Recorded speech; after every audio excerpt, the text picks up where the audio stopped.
Hello, hello. Welcome back to part 2 of question number 4 using the diagram of a triangular prism. So here we're going to go over the knowledge, skills, and abilities review that you need to know in order to answer this particular type of question. And I like to go very, very, very slow. So, I do prefer not to speed through or rush through these videos. The slower, in my opinion, the better. And I do want to mention one thing. When I'm doing math problems step by step by step, I usually try to check for each step that I did the math correctly. Sometimes I miss it and I make a mistake, but then I go back and I try to find the mistakes by looking at the answer and determine, okay, what did I do wrong? So that's a key strategy you may want to take when you're working these math particular type of problems for these standardized assessments or in any math situation. All right, so you need to know about the perimeter. Okay, what is the perimeter? And if you don't know what the perimeter is measurement all around the sides of a shape with exception to a circle. So the perimeter is adding up. In order to find the perimeter, you add all the sides of a shape. Now again, with the exception of a circle, right? The perimeter of a circle is called the circumference, and there's a special formula to find the circumference or the perimeter of a circle. But with just about all two-dimensional shapes, in order to find the perimeter, you're going to add up all of the sides to try to keep it simple. I don't want to get too in depth. So I've got examples here. These examples are not related to the test question with the values around the shapes. However, they are in reference regarding the test question as far as prior knowledge. You need to know and understand this stuff. So I'll go over in another diagram the actual values from the triangular prism. But this is just to understand what rectangles, squares, and the different types of triangles are. Okay?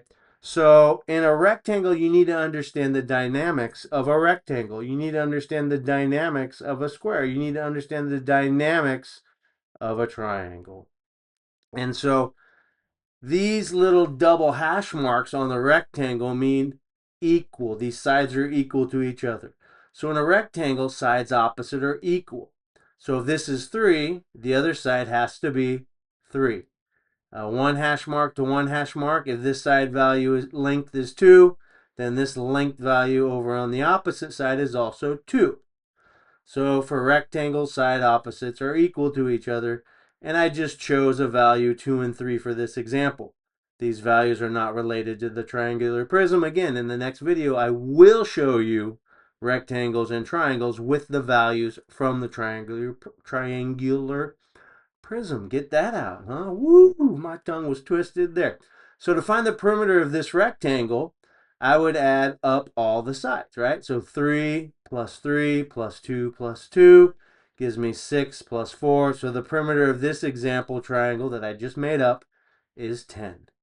Take a look at the square. All sides are equal in a square by definition, right? So if this side here is 5, all the other sides are 5. To find the perimeter, you add 5 plus 5 plus 5, and that gives you a perimeter of 20. There are different types of triangles, so I wanted to kind of show you that, and you can look up more, and I'll have a recommendation at the very last video on how you can look up on the internet different type of triangles to practice your skills.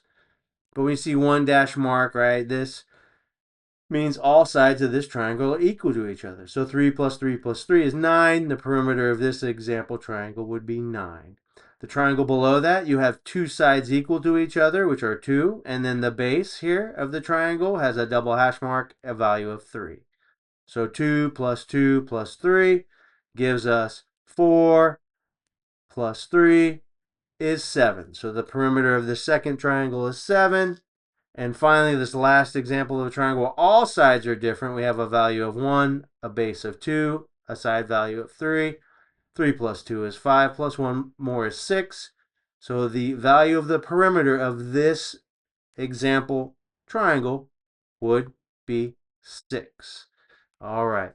So I'm going to keep these videos nice and short and sweet. Thank you for joining me. Stick around for video number 3 and video number 4. I'll complete all the steps and knowledge you need to know in order to answer this particular type of question.